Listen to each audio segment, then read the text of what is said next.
Bihar board कक्षा 9 प्रश्नावली 1.2 का प्रश्न नंबर 1 कह रहा है, नीचे दिए गए कथन सत्य है या असत्य कारण के साथ अपना उत्तर दीजिए। तो पहला नंबर क्या है? पहला नंबर है प्रत्येक अपरिमेय संख्या एक वास्तविक संख्या होती है।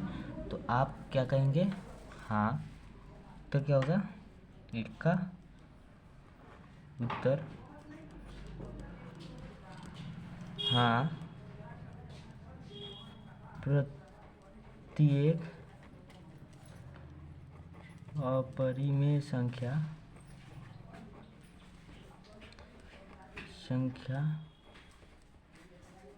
एक वास्तविक संख्या होती है। वास्तविक संख्या होती है क्योंकि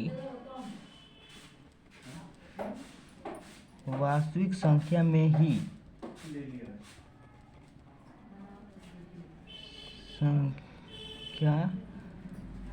में ही परिमेय संख्या और अपरिमेय संख्या आता है।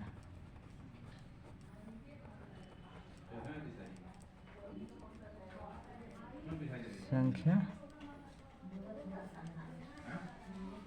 आता है।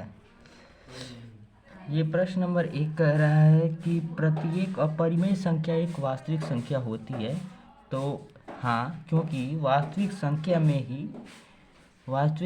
में ही अपरिमेय संख्या और परिमेय संख्या आती है। तो ये प्रकथन सत्य है, तो इसको लिखेंगे सत्य। आइए दूसरा नंबर सवाल पहला का दूसरा देखते हैं। पहला का दूसरा है, संख्या रेखा का प्रत्येक बिंदु √m के लिए रूप का होता है, जहाँ m एक प्राकृतिक संख्या है। तो आइए इसको कॉपी पर हल करते हैं। प्रश्न कह रहा है कि संख्या रेखा प्रत्येक बिंदु √m के रूप का होता है, जहाँ m एक प्राकृतिक संख्या है। तो ये असत्य होगा बाबू। क्यों असत्य हो गया? आइए जानते हैं। क्योंकि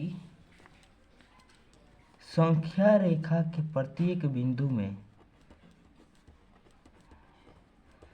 रेखा के प्रत्येक बिंदु पर एक वर्गमूल संख्या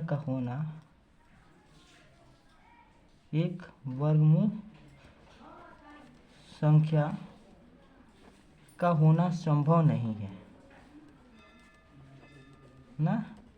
संभव नहीं। आइए तीसरा नंबर भी सवाल देखते हैं। ठीक है, पहला का तीसरा उत्तर। तीसरा नंबर सवाल क्या कह रहा है कि प्रत्येक वास्तविक संख्या एक अपरिमेय संख्या होती है। तो आप कहेंगे कि हाँ सत्य है, क्योंकि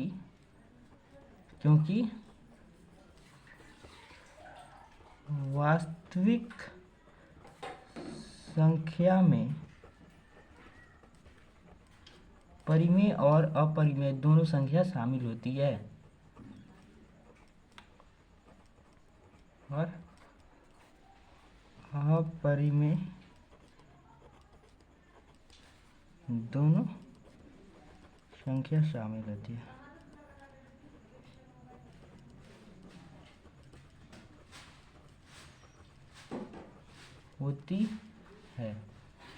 चलिए आइए अब दूसरा नंबर सवाल को भी देखते हैं।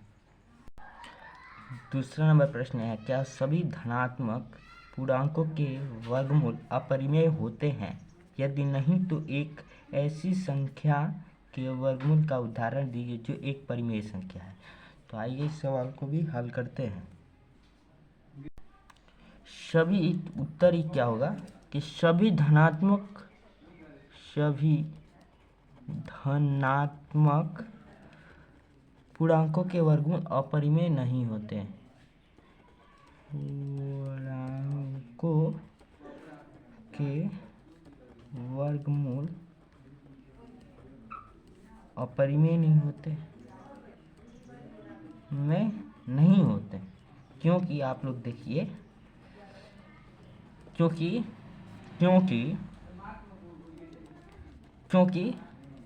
ये जो एक है, एक रूट अंडर एक का वर्गमूल एक, ये जो संख्या है वो परिमेय है। ठीक है, अपरिमेय का देखिए 2 है, रूट अंडर 2 का वर्गमूल तो दशमलव में आएगा, रूट अंडर 2 ही लिखते हैं, ये अपरिमेय है। तो किसी का परिमेय होगा, किसी का अपरिमेय होगा। रूट अंडर 3 का वर्गमूल क्या हो गया, रूट अंडर 3, ये भी अपरिमेय है। रूट अंडर 4 का वर्गमूल क्या होगा, 2, ये परिमेय है। ठीक है, चलिए आइए अब तीसरे नंबर प्रश्न पर चलते हैं। प्रश्न संख्या 3 है, दिखाइए कि संख्या रेखा पर रूट अंडर 5 को किस प्रकार निरूपित किया जाता है। तो आइए इसको कॉपी पे हल करते हैं। इसके लिए आपको इन तीन चीज़ों की आवश्यकता पड़ेगी। तो सबसे पहले हम एक लाइन ड्रॉ करेंगे, यहाँ से ये जो यहाँ से लाइन ड्रॉ करेंगे, ये इधर वाले लाइन, यहाँ से एक लाइन ड्रॉ करेंगे, यहाँ से यहाँ। ठीक है, ये 0 है। ठीक है, ये 1 है, ये 2 है। ठीक है, तो ऐसे समथिंग 3 4 5, मतलब इसके सेंटीमीटर से 5। इधर का जो है, इधर भी लिख लेते हैं।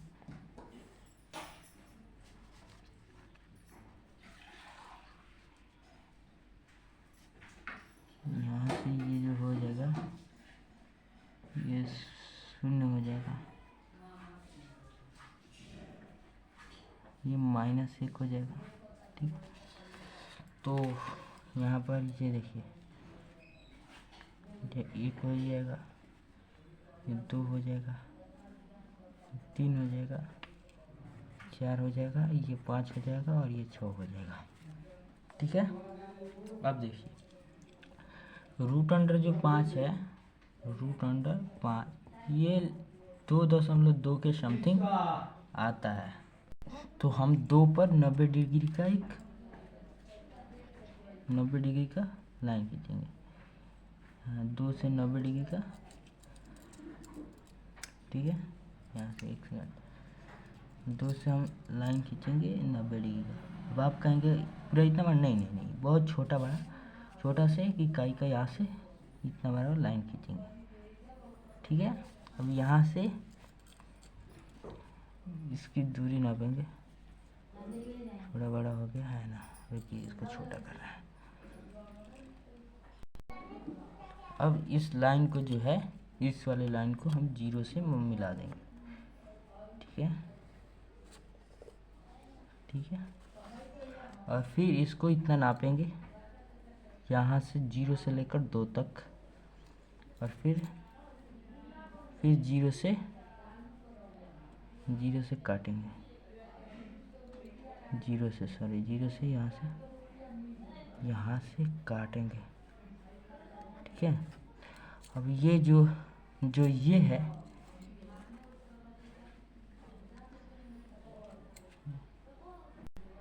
ये वाला जो लाइन बन रहा है यहाँ का, यही है हमारा रूट अंडर 5। ठीक है, अब हम इसको दर्शाएंगे पाइथागोरस परिमेय से कर्ण स्क्वायर बराबर लंब स्क्वायर प्लस आधार स्क्वायर।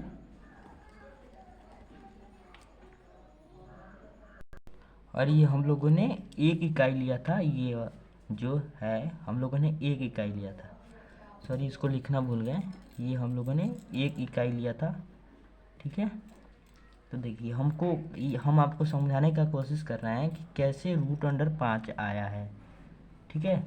तो देखिए कर्ण तो हमको पता है, कर्ण निकालना है ना, कर्ण तो मैंने लिख दिया है, लेकिन कैसे निकालना है ये आपको आधार पता है, 1 से लेकर 2, आधार कितना हो गया, आधार कितना है, 2 है, और लंब कितना है, 1 है, 1 इकाई हम लोगों ने लिया था। अब देखिए ये जो कर्ण है ये कितना है, लंब हो गया, और ये आधार है, हमको कर्ण निकालना है ना। तो कर्ण स्क्वायर बराबर लंब स्क्वायर, लंब 1 का स्क्वायर प्लस आधार स्क्वायर मतलब 2 का स्क्वायर, ठीक है। तो 1 का स्क्वायर 1 हो जाएगा, प्लस 4 यानी 5, कर्ण स्क्वायर बराबर 5।